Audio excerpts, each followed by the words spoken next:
तो दोनों के मन को शांति मिली। वे हंसते हुए, आनंद से भरी बातचीत करते हुए उस संध्या अपने प्रभु को अपने दैनिक प्रचार कार्य का विवरण देने जा रहे थे। पर वो प्रभु कौन थे? वो कौन से प्रभु थे जिनका संदेश वे इतनी उत्सुकता से सबको दे रहे थे? और किसके लिए उन्होंने अपने प्राणों को जोखिम में डाला? यहाँ तक कि जगाई और मधाई जैसे दैत्य स्वभाव वाले जीवों का सामना भी किया, केवल उनके पवित्र नाम की महिमा फैलाने के लिए।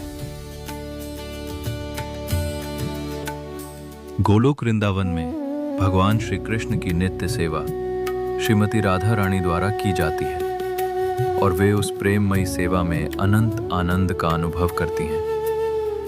अपने भक्त श्रीमती राधा रानी को प्राप्त होने वाले उसी सुख और दिव्य उल्लास का आस्वादन करने की इच्छा से भगवान श्री कृष्ण श्री चैतन्य महाप्रभु के रूप में प्रकट हुए।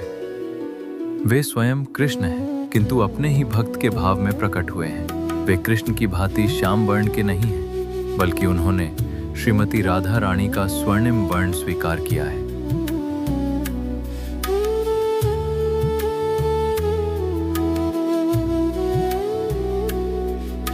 ओ नित्यानंदा, ओ हरिदास, मैं आप दोनों की प्रतीक्षा कर रहा था। हे प्रभु, आपके आदेशानुसार हम हमेशा की तरह घर घर गए और लोगों से कृष्ण के नाम का जप करने तथा उनकी उपासना करने का आग्रह किया। मैं अत्यंत प्रसन्न हूँ। प्रभु, हमने 2 मद्यपान में लिप्त व्यक्तियों को भी आपका संदेश देने का प्रयास किया, पर वे हमें मार डालने के लिए दौड़ पड़े। आपकी कृपा से ही हम उनके हाथों से बच पाए। वे दोनों कौन हैं? उनके नाम क्या है? हे प्रभु, वे जगाई और माधाई हैं। उनका जन्म ब्राह्मण कुल में हुआ था, किंतु बुरी संगति के कारण अब वे अत्यंत पापी हो गए हैं।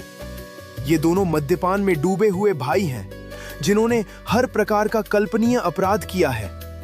मदिरा सेवन, गौ हत्या, मांस भक्षण, घरों की लूट और दहन, निर्दोष स्त्रियों पर अत्याचार तथा यहाँ तक कि ब्राह्मणों की नित्य हत्या भी। मैं उन्हें टुकड़े टुकड़े कर दूंगा। हे प्रभु, कृपया इन्हें दंड न दें। इस कलयुग में प्रायः सभी लोग किसी न किसी रूप में जगाई और माधाई जैसे ही हैं। इस अवतार में हम पतित जीवों का उद्धार प्रेम भक्ति प्रदान करके करने आए हैं, न कि उनका वध करने। मेरी विनम्र प्रार्थना है कि कृपया इन्हें मेरे अधीन सौंप दें। क्योंकि आपने उन पर अपनी कृपा की है, वे शीघ्र ही उद्धार होंगे।